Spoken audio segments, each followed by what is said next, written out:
May is Asian American and Pacific Islander Heritage Month, and for the first time in its history, Fayetteville has a police chief of Asian descent. Chief Kem Braden has been at the helm for about 90 days now, and WRAL's Renee Chu talked with Chief Braden about what he hopes will be his legacy.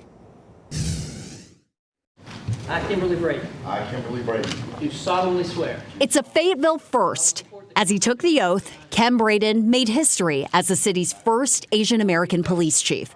But he doesn't want that distinction to be his only story. Well, I've always said, first and foremost, I'm a police officer. Secondary to that, I'm a police chief, you know. So at the end of my career, I think, yes, you know, I want to be known as a good cop, but, you know, I think being the first Asian American police chief would become secondary to that. I want to be known as a good chief. Chief Braden's mother is Korean, who left when he was very young. His Caucasian father, a soldier at Fort Bragg, raised him. Fayetteville has been Braden's home for 45 years. Well, a question I got growing up a lot was, do you know karate? You know, and you know, that's just because of the way I look. You know, people had those assumptions back then. Braden joined Fayetteville Police in 1996 as a patrol officer. While out on patrols, he remembers being called ethnic slurs. I never really took it personally. I think you have to learn that early in your police career, that don't listen to the words that come out of people's mouths when they're trying to, you know, have derogatory comments and things like that. Stay focused. His focus paid off. After years on the SWAT team and with the narcotics unit, Chief Braden now leads a department of 389 officers. 10 of them identify as Asian or Pacific Islander American.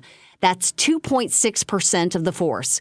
3% of the population in Fayetteville identify as AAPI. When we talk about policing as a whole, nationwide, it's often in this black and white paradigm. Where do you see Asian American law enforcement fitting in that narrative? I would say that when we start to label each other, that's when we break each other out in groups. We all have our own problems. We all have our own perceived prejudices against us. And I think that we just have to be able to talk those out, no matter whether you're black, white, or Asian. Chief Braden says there's much more of his story to come. My goal is to, you know, educate our community as to what we do, and then at the same time provide opportunity for all those people who work for me, you know, that I had to get that job fulfillment of knowing that you can go out there and still do your job. Renee Chu, WRAL News, Fayetteville. What an interesting interview there. Chief Braden is very likely the first Asian American police chief in our part of the state. In fact, we reached out to 35 police departments in the 22 counties WRAL serves and heard back from more than half of them, including those in the Triangle. No other department has had an Asian American police chief.